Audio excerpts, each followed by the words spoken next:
And we are back. I have been reliably informed that there may or may not be a game of PUBG Mobile to play, so we'll have to wait and see.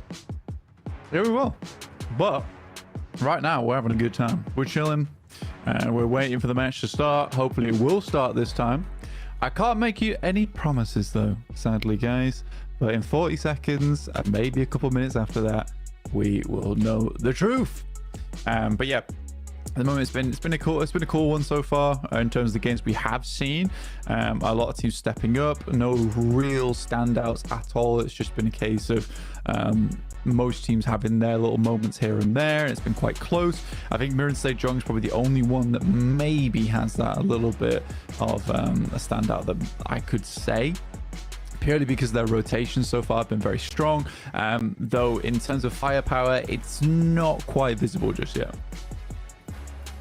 Hopefully they can put some heat under them, get themselves going, get that flare up engaged, because we're going on to Erangel for a fourth map today, our last of the Erangel lot. Maybe this is the playing path for map 4. Let's wait and see, though. It's pretty far to the west flank. It's kind of the opposite of what we saw from our first Erangel today.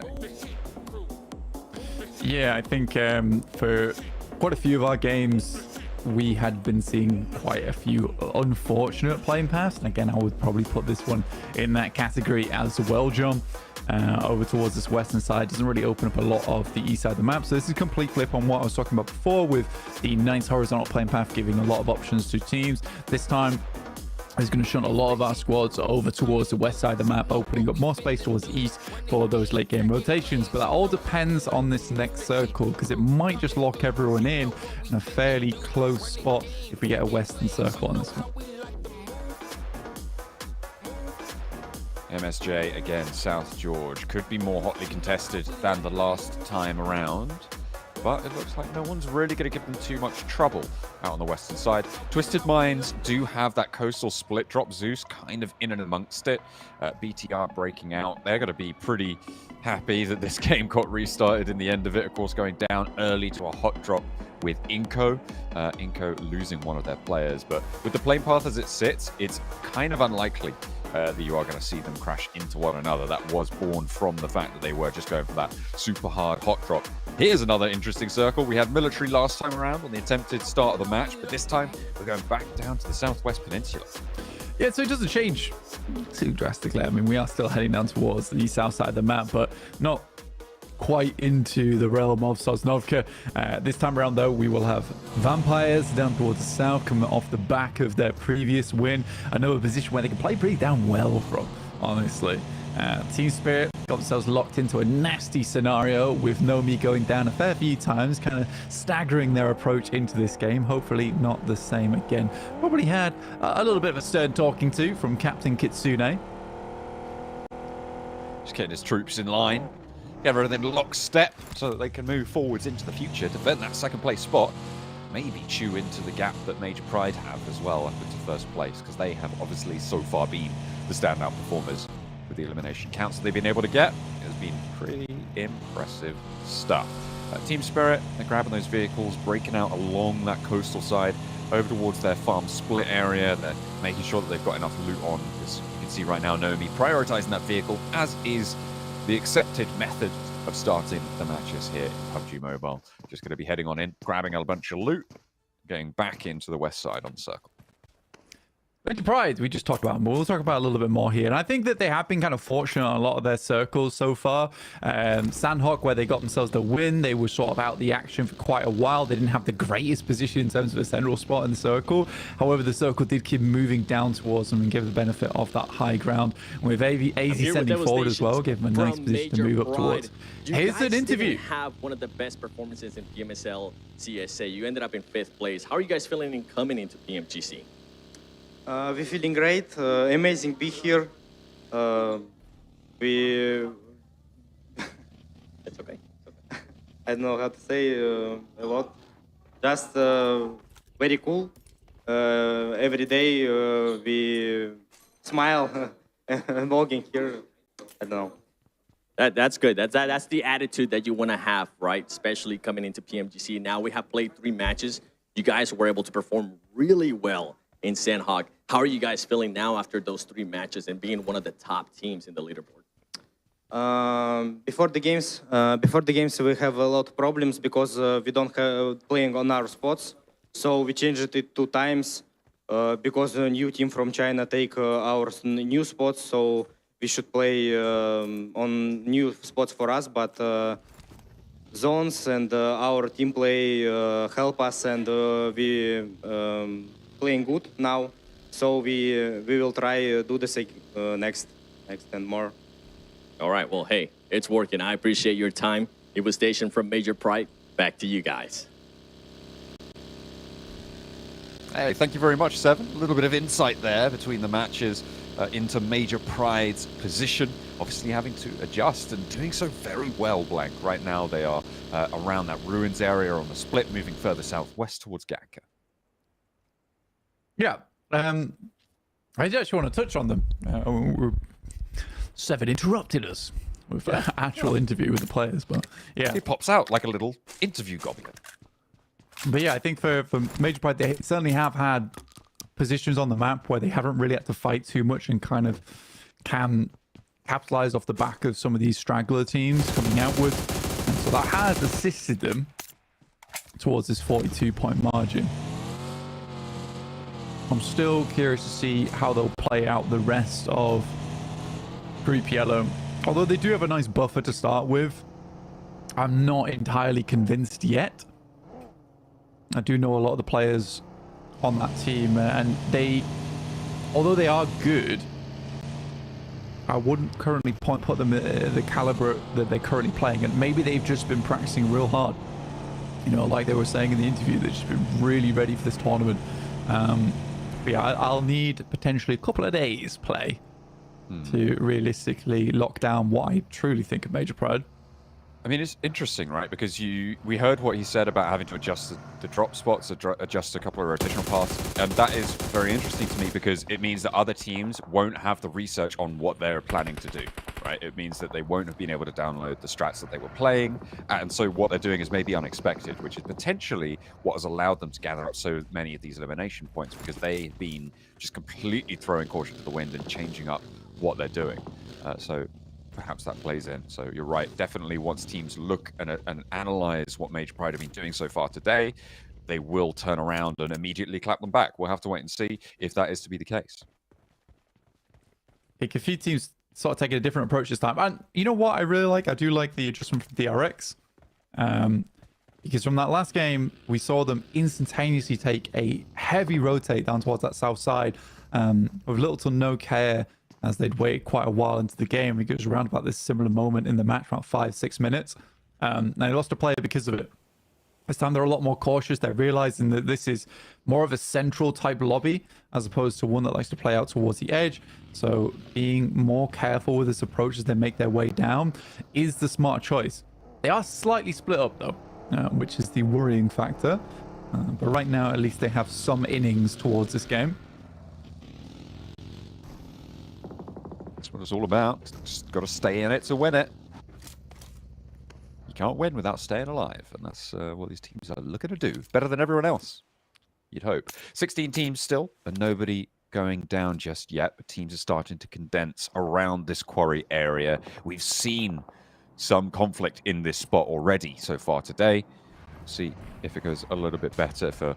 I think Team Spirit, right, is the team that it definitely needs to go better for, and right now they're playing very differently to how they were positioned on that first side of quarry. They are still just on the south point of Pachinki, rotating in late from the eastern side of the circle, so definitely looking to go more towards this edge style of play for them, and they'll be joined by loops in that pursuit.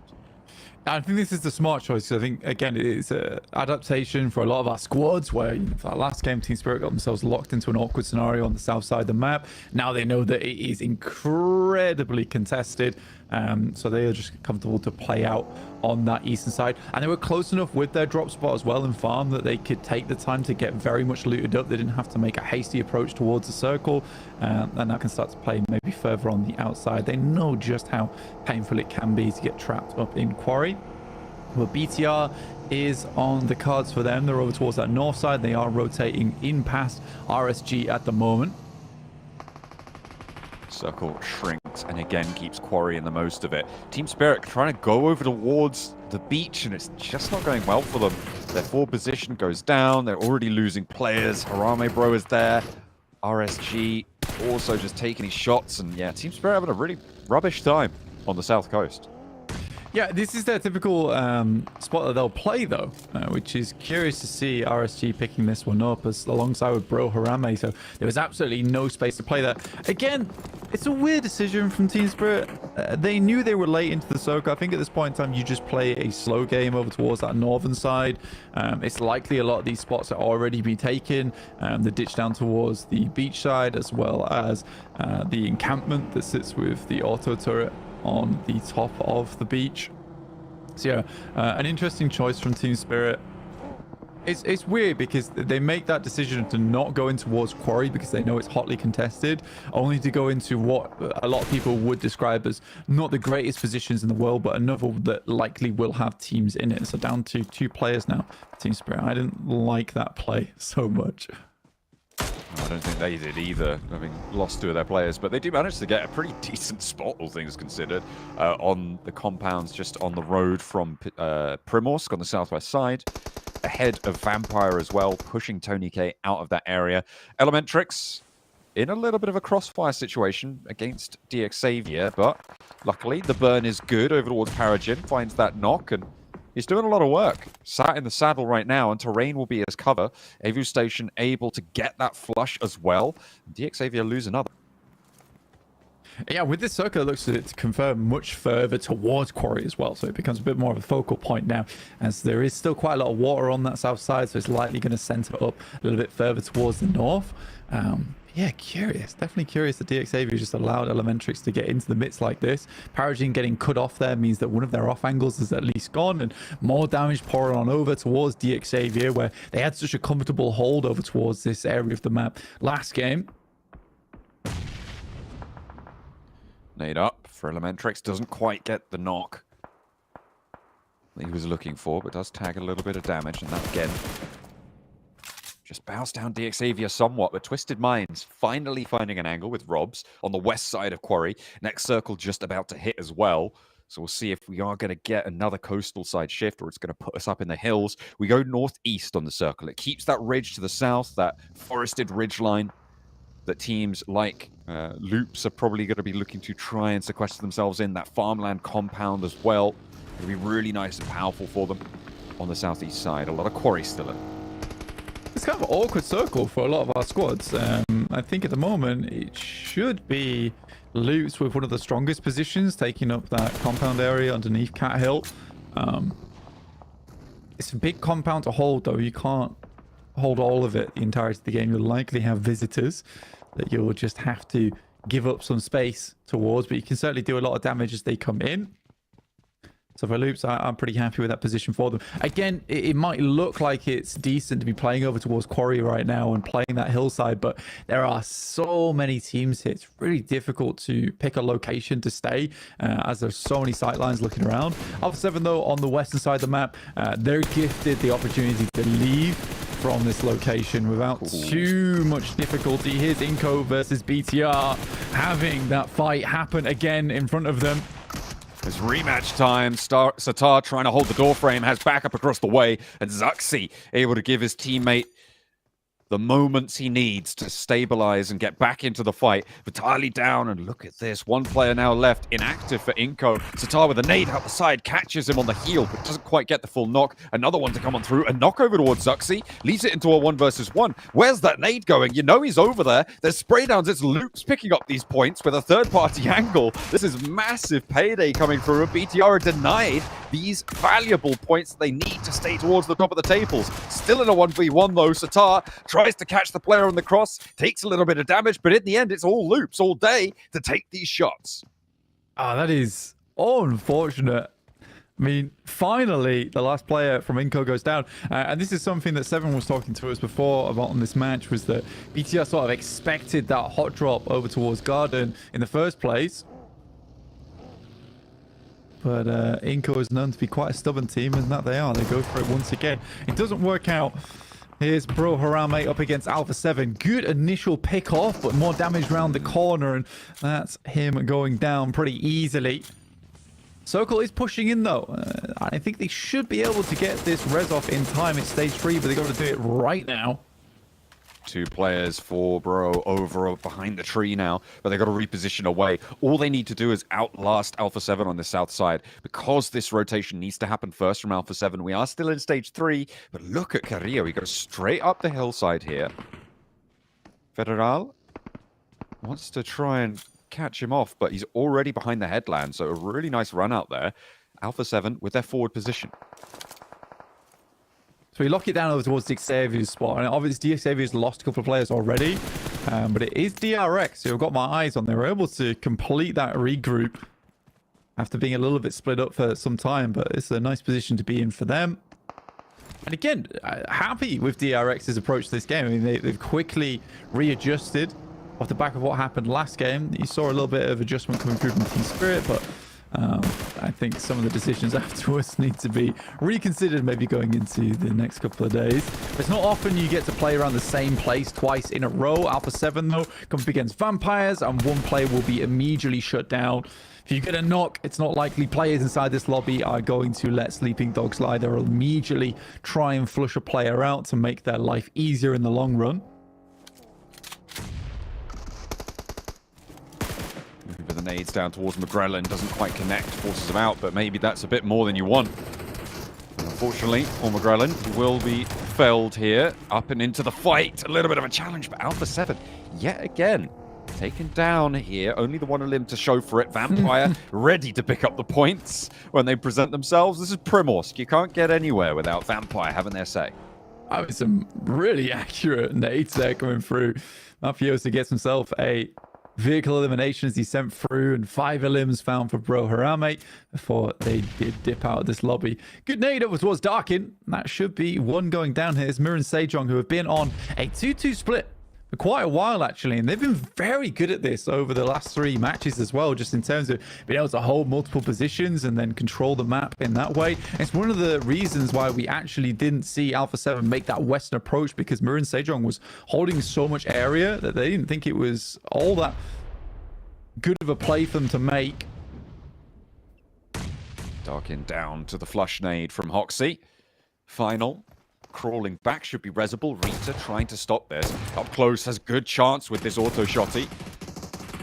Biding his time with the DBS around the rock side, and Sewu as well, able to just land those shots. Fortunately for Zeus, Maniac was in position, ready to take up that mantle. Losing Darkin early, not great news, but they do respond. Now the spray down the sidelines, no, sticks to the auto shotty. The Mini 14, the secondary here, and may need to reposition. Wants to try and get the drop shot with that DBS if he can handle it, but the pump action no good on the hold, and Erin's down next. This is great news for MSJ. They're able to take down Zeus, but at the cost of Sewu. Yeah, good cleanup. Sewu had a tough time. The fact that he had to hold that angle whilst the res came through. Jaesuk's likely going to go down if he's not saved by the bell off in the distance. I think that's major pride coming against Aura. Hoxie could potentially get Jaesuk up, but I think he... Oh, that's unfortunate. Doesn't realize that there's a third party going off in the distance. Instead, just opts to go for the one teammate res here. Fair enough. You want to get further into the game. You've already got 4 eliminations. You know, top 6 could be decent for them into the future. And this is what you were talking about, right? This position around Quarry has been devastating for everybody. No one really getting successful showings here. Aura able to control from the north. You can see DXavia holding the buildings out to the east, and it's just so difficult to leave there. DRX right now sitting very pretty, especially after that shift. Goodness me. They hold a really pivotal position now, Blank. The question is, can they hold on to it? Yeah, it's a good spot. The only unfortunate thing about it is it doesn't have a lot of control over the rest of the map right now. They are sort of locked into this position. It likely will provide them with at least a top 5, but in terms of influence over the circle, they don't have a huge amount of it, with the hillside up towards their west and east at the moment, cutting off a lot of those sight lines. And it's likely a lot of teams are going to be looking to bank over towards the northern side of this circle to play from. Team Spirit will have to move. Unfortunately, this circle does push their shack out a little bit, and because of that, the Xavier is able to get sight line over towards them as they make their rotate. Muerte not having great success here, pushing up to RSG. The nade, ooh, doesn't quite tag on. Muerte really suffering now. Going down to just one player. Eugene trying to stay alive, trying to find an opening, but I think his days are numbered. Very, very uncommon. Almost never see a 1v4, so I wouldn't be too surprised to see the L pasted on for Muerte here. The question is, how many can he take with him? I think right now RSG has got his number. They're not entirely sure where he's playing from. He's not sent any utility out either, so it's kind of hard to pin down his location. But for them, they've got bigger fish to fry in terms of the rotate they're going to have to make into future. It's a smart move from Team Spirit as well, by the way. I think that they understand that there's most likely a team and they want to hold over towards the eastern side of the compound there. Good shots from Vampire, so they'll just use them as sort of guard dogs for themselves going forward. In terms of macro, Team Spirit makes the right move, and it was a risky play, but I think you have to take risks when you're down to 2 players. Muerte's out with 0 eliminations, and Vampires continue to streak out from that south side. Nice nade, but goes a little bit wide on the angle. RSG moving in, do manage to get that back up into position. Now Vampire need to be a little bit more cohesive in their approach. Can't just go for those pickoffs onto this position now. They spot that roll up and they'll know what to do to handle it. Tony K moving through up to the roadside. Danger potentially from BTR down the road, but still in control of this fight. Vampire have got this high ground oversight onto the position. They've got cover out to their northern edge. And they can continue to just move on forwards. Dangerous position, though, on the forefront for Nuzi, and he does go down to it. God, able to win out the spray trade, but does get answered towards by Schweppes. I mean, reasonable maneuver from RSG, honestly. I think that they had to place themselves in a position where they can fight out this engagement between them and Vampires. Unfortunately, the man advantage is just there. Schweppes up to a total of 5 eliminations so far in this match, which is awesome to see, by the way. Again, he kind of fell off a little bit over the years, but was always this incredible off angle. Now taking a bit more of the reins for the team here. Tatar just lets the Elim go. No point providing his location too early on here. The circle will move off towards that western side, which bodes bad news to Team Spirit because likely DRX now wants to move towards the west and will start clearing. Question is, can they 2v4? And remember, there is oversight from teams like Loops out on the east edge with the high ground oversight on that approach. It's going to make it harder for DRX to move. So potentially a little bit of a slowdown. Loops as well could just crash into DRX, not to mention Aura on the north side. Going to be moving up into the hills. MSJ, though, fighting to leave Quarry. Fighting to keep control here against Twisted Minds. The weapon swap to the AUG. And the hop out wide. Lord can't quite connect. A little bit messy there for both players, but it will end up going MSJ's way. Yeah, that was a troublesome fight for Hoxie. Able to get it done, though. And in flies Vampires underneath them. Hoxie gets the reload on absolutely everything. No, he'll need every single bullet to count here. Just him remaining for MSJ. And more nades just fly on through. He's forced to head on down and will just fall to his death. I think he denied the point there, so Vampire may be a little bit unhappy about that one, and a knock sent over towards their low ground position. Nuzi, that's the second time he's been knocked here, so the bleed out is going to start to get faster. The shots came through from DXAvia, who hold a really important roadside position, so there needs to be suppression from the high ground on Vampire to stop this flush, to allow this res. As the roll down comes through, Loops trying to move on up, and it's Oro who will be the brunt of the ire. And Luke's been playing over towards that eastern side for a while, and only come out from the cave. Look to bear some damage down on the rest of the teams. 7 elims though found, and they've been able to pick off quite a few points just from that angle over towards the eastern side. That's been nice to see. Again, a lot of teams who have that advantage of 4 players are looking to play over towards that north side. DRX, do they even know Team Spirit's here? Surely they do. I mean, no he way. Just wandered in. So that's a 2v3 now. This is possible for Team Spirit. surprised Matic didn't try and pick up the helmet. In comes Loops. This is now another third party. Matic, I think, read into this. They knew this approach was coming. They immediately blast effect out of there. DRX know that there's another player to go for Team Spirit, potentially, but out he goes. Matic still in for the fight. Loops trying to get across the open courtyard. Will take one down with him, but falls finally. Potential third party. Team Spirit only get one elim, but Loops have been torn to shreds. DRX have lost a player, and now Vampire on the western side, the only team with 4. I mean, for DRX, it sort of worked out perfectly. Although Team Spirit took down one of the players, they played a nasty foot. Uh-oh.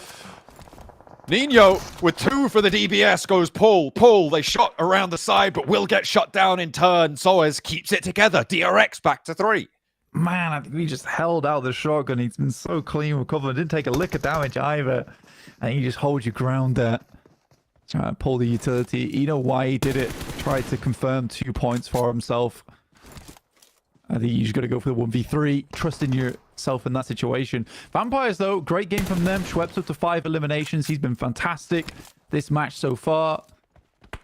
Or DXavier. DXavier have not had an easy time of it, by the way. They really have not. It has been one fight into another for them. And they've opted to play quite a dangerous position on the map, let's say.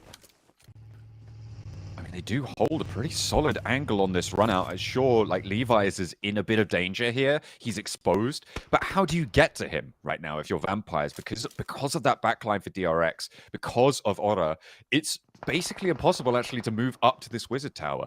There is no safe angle to do so, so you need to deal with one of these threats on the sidelines.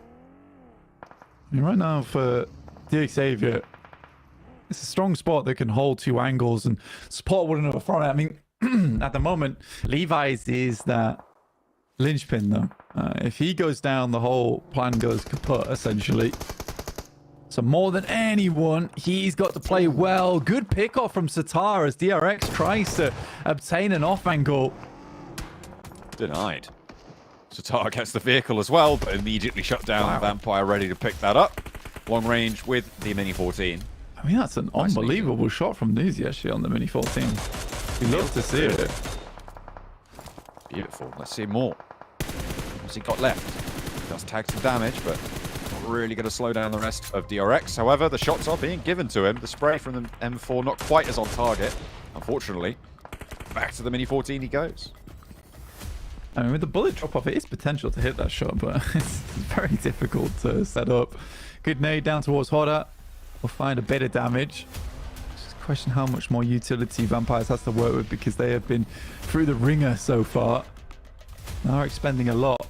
That Molotov is cruel to Vampires. That should be at least getting 1 knock there. Already encased in stone right now. Stopping himself getting burnt alive by the Molotovs downhill. Vampire again in a good position with the Molotov, forcing Aura to play up and on that ridgeline. It's not favorable, but they don't really have the nades to deal with them. The approach from the north is going to be pretty difficult, but Newsy gets an opener, looks for a second to Schweppes to back him up, and the angles are looking clean now. They have managed to sweep the majority of Aura, but Vampire is still trapped atop the hill as Aura will go down to the blue zone. 4 players alive. For Vampire, they're looking for their second chicken dinner today, Blaine. Yeah, the back-to-back, and no one does it better than Vampires. I think it's frustrating that they go down that late, though, because there's no opportunity to go down there and pick up from the loot crates. And they desperately need their util. You can see a lot of the players on side just really haven't any smokes, no nades, no Molotovs left remaining, so it's all going to have to come down to that gun skill. But this is a good situation for Vampires. Although it cuts them out of the circle, it means Levi's has to leave from that wizard tower eventually. And Vampires are going to take this opportunity to move up into the forest. It's likely the last place that they can play here. I mean, it's interesting, right? They know that DRX have rotated out to this angle. They were taking shots out that way earlier. They know that DXavier will not have sight lines without exposing themselves towards this side. So this is the right call from Vampire, definitely, to descend to this ridgeline. Levi's, sure, he can take shots, but they have such a big numbers advantage. They've got tree cover to that angle. So again, I can only praise this rotate from Vampires. We'll see if they can capitalize, convert this into a chicken dinner for a back-to-back. Yeah, they know this is as far as these vehicles go, so they just set them up as cover off in the distance. Very well done. I mean, to be honest, you're getting, I think it was 3, maybe 4 vehicles to this stage of the game is impressive, to say the least, and now it's paying off dividends Moving from mobile utility to just that hard cover that's so desperately needed towards the end of these games. You can see, yeah, the utility on side. One nade, one mortar. Absolutely horrendous for Vampires. Luckily, they do have the 4 players, which means 4 angles. And they were waiting for Levi's to leave. Good knock. Should get flushed by the blue. Stones staying out a little bit late, taking a tick or 2, but making sure that that flush goes their way, ensuring that point. 10 eliminations, unstoppable Vampires on the western side. DXavier trapped on the inside, DRX as well with 2 players alive, 3 are limbs, but looking to try and do a little bit of damage to DRX, add up a couple more. Nade into the back actually does a lot of damage to Lamborghini, but will not quite find the knock. Smoke's there for DRX, moves them closer to the center. Yeah, we're on final zone now, stage 9, so this is going to keep going until everyone is cut out, and DXavier's location is outside of the blue, or close to it, so they'll be cut out fairly shortly. I think Vampires played an absolute blinder of a match, to be honest with you. It's been very, very good. A lot of fights going their way, and they were able to kind of crack this game open for themselves. Good shots from Lamborghini. Hungbin holding what I would call an incredibly dangerous angle. He makes it work, gets that first aid out, and immediately his teammates not. Schweppes is on the hunt, and the Vampires can completely control this hillside now. There is no safety from them. The darkness consumes all as the Vampires put up the back-to-back performance. Chicken dinner number 2 to kick off Group Yellow. And I'll shoot them nice and far up the tables as well. So really, really well done to Vampires on the final angle of the day, being able to pick themselves up another win there. Wonderful stuff. I think they'll be really pleased with this one. I mean, Schweppes played fantastically that entire game. And it was just good rotates after good rotates and strong fights been taken, locating a lot of the weaker teams inside the lobby to push them out.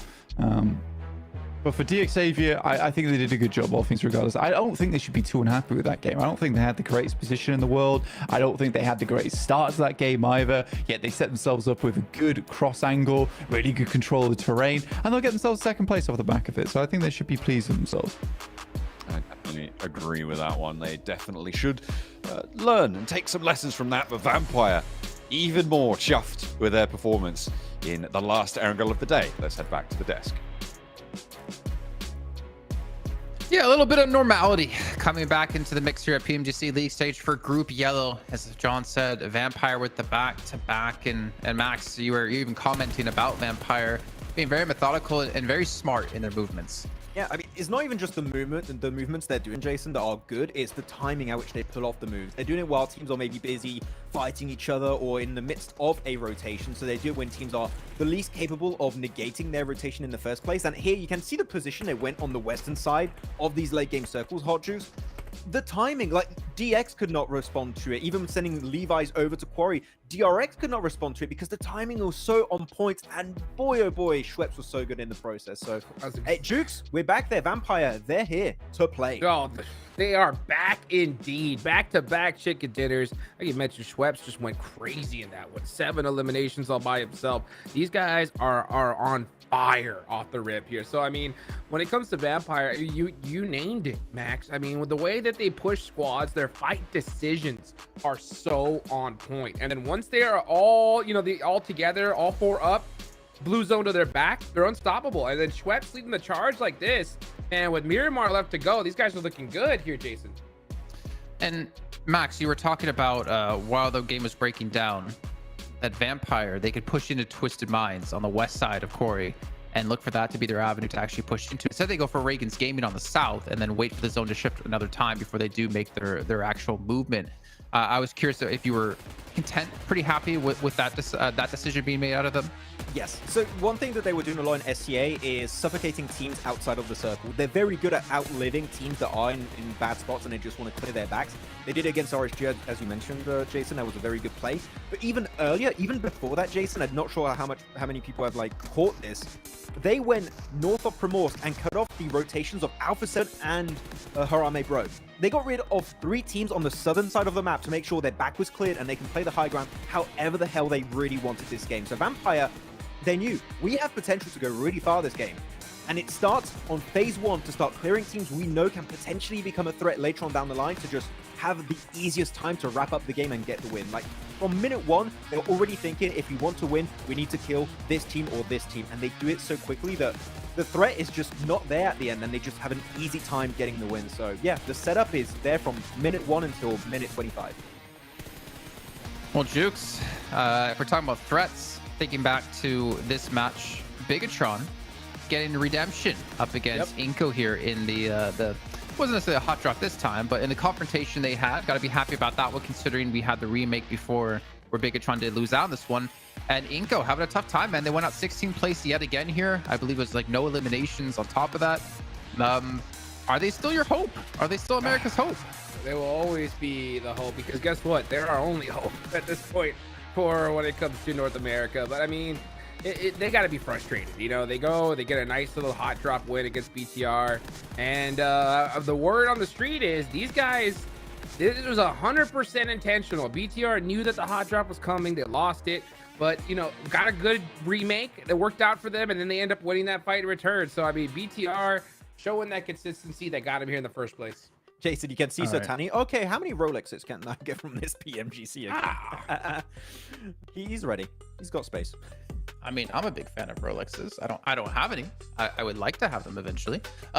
Also, one thing I wanted to mention was Horror Esports. I feel like we're seeing them just be extra passive here in the first day of matches. I mean, they're very low in eliminations. They got, 2 in this one. They got placement points, but it seems to be like the Horror we kind of slightly saw, I feel like, in a CSA, where they don't really have the confidence to be able to take on fights. Yeah, they're hyper passive. Good rotations though, Jason. I think the way they moved around Cat Hill and stuff was like on point. I really enjoy it.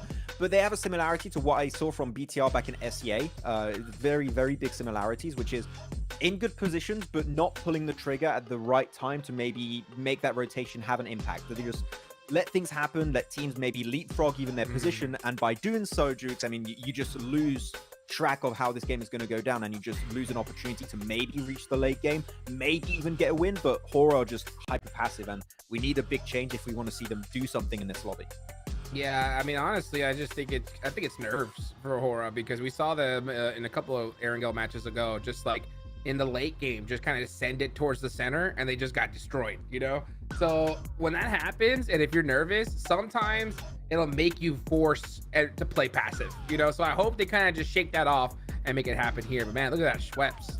Goodness gracious. This guy went off this last game. 700 damage, 7 to limbs? That conversion rate, Jason? If he knocks you, he flushes you. Yeah. It's pretty decent, I'm still waiting to see those big individual games where you have someone get a good amount of limbs, but they also have like 1500 damage. That would be kind of nice to see. But yeah, I mean, if you're talking about nerves for Horror, like, you have to obviously, I feel like you have to have nerves to some point, but you can't let them obviously make the decisions for you. And Horror definitely need to step up. We know like Horror can be an extremely strong team, like Sky in particular, but they are definitely having a tough time as we take a look here at our top 4 when it comes to utility. And Mir and Sejong, I know, Max, you were spotting out again. They were going for like 2-2 splits. The fight on the west hand side of Corey as well. I think it was Hoxie who I think you caught out the single player of Twisted Minds. Yeah, caught a single player of Twisted Mind. I don't even know who was the second player of Twisted Mind. Trying to get style points, jumping off that rock to try and get the 1v1. Just take the shot. you don't have to try and jump off the same rock twice to look extra cool. Unfortunately, it didn't quite work out, and Hoxie was able to stand down in that position to call it home. Until Vampire went for the third party, Jason, which again is showing that Vampire are willing to be very opportunistic at times. And also 71 smokes used in 4 matches. That is an insane ratio of smokes, man. Wow. Okay. They know how to use them, especially that last game. I mean, they busted out the smokes and they made their own cover. We saw them kind of hold those vehicles towards the end. They made that card wall and then just slowly inch their way up little by little. And you can see the leaderboards here. Finally, we got a little challenger here at the top, Jason. We do. I'm a little bit worried that Vampire, they have 2 or 0 placement points outside of their wins. Then again, Major Pride only have 4 placement points outside of their wins. But considering Vampire won half the matches played so far, I think that's going to be acceptable Any surprises though for you, Max? I think for me, Major Pride obviously in first place, Mir and Sejong in third, and then of course Bigatron in fourth place is, I think, the standout in my eyes. Major Pride is the biggest surprise, right? But we already mentioned it, so I'll give you another one, Jason. MSG, I kind of expected them to do well because of how they played in their region. I like their playstyle. I have to go BTR this time around. Like the fact that they are willing to take eliminations here, they got decent ratio, 1-to-2 ratio in terms of placement point into eliminations. That is the right kind of mindset we needed from BTR, going from SCA to PMGC if they wanted to be successful. So BTR, it's not like a surprise. It's more like I'm glad they did the required change to take on this group yellow lobby. And for me, that's like I'm happy about it. I'm also surprised. So yeah, thumbs up BTR. Keep it up. I think it's kind of crazy, Hot Jukes, that they have 20 elims. Like, they're one of the highest elim teams so far in Group Yellow, which I don't really necessarily associate with Bigatron these days. Yeah, and you know what? I think it's just the fact that Luxie's back home, dude. You know, Luxie is back home watching, and I think that's putting the pressure on the Zuxie himself, dude. You know, and that makes this team just perform at a level above the rest, you know? I don't know. I think that we're seeing those changes. We've seen them put in some good games, but, you know, I like the fact that we didn't just see them just get blessed every single time, you know? They're putting up points regardless of the situation. And Miramar's up next, though. I think that's going to be the big kind of like talking point here, because anything can happen. Anything can happen. You know, Alpha 7 dominates when it comes to Miramar. So I wonder if they're going to get warmed up here sooner rather than later, Max. Wait. I want to say this because I was asking you before this segment here, Jukes, about, do you think Alpha 7 are going to do well going into Miramar because that's like their main map, their quintessential map they do so well on? You said, no, not on day one. Like, what's that about? Why? Yeah, you know, when it comes to day one, I'm just seeing how their play style is. I mean, once they finish a day, their coach comes up to them, they put in that homework, and they come back even stronger. So I think right now, you even see the look on their faces. They're just big chilling, right? They're just trying to put in some good points, you know, get on the board, and then hopefully make that run for top 3 here towards the end. I mean, if we're going to put Hot Jukes on blast, let me continue here, Maxman. They qualified from NA points in 13th place, and they're currently sitting in 13th place in Group Yellow. Inco. Oh, okay. I thought you were talking about Alpha 7 for a second. I was like, what? No, yeah, Inco. They're my heroes, dude. They're my heroes. I still believe in them. I haven't lost faith. You know what I'm saying? 13th place. Yeah, it's not 11th. Yeah, it's not survival stage. But you know what is in the number 13? 3. You know? And third place, I think, is what they're going to get at the end of the day. Inco in third place, skimming on over to the finals. Okay. Watch it happen. So if you're so confident in that, would you wax your beard at PMGC Grand Finals if they don't make top 3 in Group Yellow? You said you believe. Waxing it. It's not my eyebrow, so I'm all about it. And you know what? We'll even throw in like 20 bucks. Beard wax in? I'm in. No, I'm in, we're dude. waxing the hair off. Nice and shiny and luscious. Yeah, so here, ladies and gentlemen, he does not believe in Inco. He's not willing to put the beard on the line. Even Max is willing to put his eyebrows on the line when it's required. But as you did mention, 13, it's not 11, it's not survival stage. We have DMR, Inco, Zeus, Twisted Minds, and Horror at the moment, all susceptible to being pushed out of the entire event. No chance to play in survival stage. And Twisted Mind, Max, I mean, that's kind of surprising, kind of not. What's your view? I have the impression, especially this last game, Jason, that we're seeing them pull off a OG Major Pride, which is maybe getting a little bit overconfident in their positions and being split. And you saw Hoxie here from MSJ just rocking up behind them and picking off the players of Twisted Minds off one by one by one. And then the entire team just gets completely destroyed. I want to see them play a little bit more packed together, Jason, right now. I don't feel that synergy, if I have to be completely honest.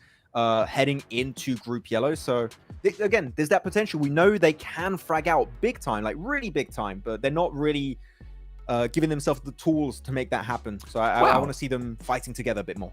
Really quickly, Zeus, number 3 when it comes to top 4 gunslingers. So it's the amount of damage they've done throughout these 4 matches. 3rd place, but they're currently sitting 14th. That's kind of crazy. I mean, they have 13 eliminations, 1 placement point. But kind of surprised to see them up there. Hopefully they can kind of turn their performance around a bit, maybe work on those placements. But yeah, Twisted Minds, man, I didn't really know what to expect for them. Did you have them in your top 3? No. As teams to watch, yeah, because like of the big names you have on the team, but we've seen it many times, Jason, right, where you have these big names getting together. it just doesn't quite work out execution-wise. But I do think they have, the willingness to iterate if day one doesn't quite go their way. I feel like they can do that. I don't think they have like this massive ego that, oh no, we're going to keep playing this when it's going to work out. We will see changes from this team, I do expect, but it's not been the big head start they maybe expected. That's for sure. Well, so Hotjix, Max talked about them being willing to do a 5-man rotation, right? Do you think we're going to see rotation on a day-to-day basis? Do you think we should see a rotation happen even now with how the performance has gone? What's your thoughts? I mean, I don't know, man. I wouldn't do it personally. I don't think we've ever seen a team win that has done that. I mean, can you recall one in the past? I don't think so. Well, when it comes to global events, no. 4MV, at least in the CSA region, very, very avid in swapping out players, though that was normally in the spring season, to be perfectly fair. Didn't really see too much of it in the fall season. But on that note, right, I don't think you would swap midday. You got to let the team play things out, get a good feel. I would say teams that want to rotate their players because they are not being successful, that is the wrong approach. I feel like for MV, no matter who they were fielding, Jason, was successful. Changing players under pressure is maybe just going to make it a bit tougher. Maybe create also tension inside the team. Like, oh, but I wanted to play, but I'm going to be benched. I don't know how it is for the players, right, Jukes? But you getting benched maybe on the first day because things are not working out. You're getting, like, quote-unquote blamed for your bad results. That must be a bit tough, like, and create tensions, I think. Oh, for sure. I mean, it definitely is. I mean, it's so difficult. I mean, because you got people hoping to keep their job, people trying to make their dreams come true. And then sometimes you'll have teams like, and I'll say something even toxic. Want to hear something toxic, dude? Yeah. Sometimes you'll have you'll have other players who don't like a certain player just sandbag. So that way they can make sure that guy is gone. You know what I'm saying? Like, bro, if you're doing that at PMGC, get the hell out of PMGC. Come on, man. I agree 100%, but during the spring season, and some other stages, if you're already in first place, you never know what could happen, but when it comes to this is the best of the best going at it, right? And $3 million on the line, there's going to be all hands on deck. But you know what? We're going to go into Miramar now. My eyes are going to be on Pecado, dude, because you know what? Harami, bro, and Inko might just meet up there. What do you think about that, Jason? I don't like it. You don't like it? If any of you guys out there watch the CSA watch parties, Max and I just don't like it. Yeah, no, I don't want to see hot drops early on. Like, I want to see teams willing to give it up because with what you're playing for, man. I'm gonna say, if you don't hot drop, literally Inko or Harame, bro, I don't care which team it is, send one team to the west to do the trash loot. It is such a good option.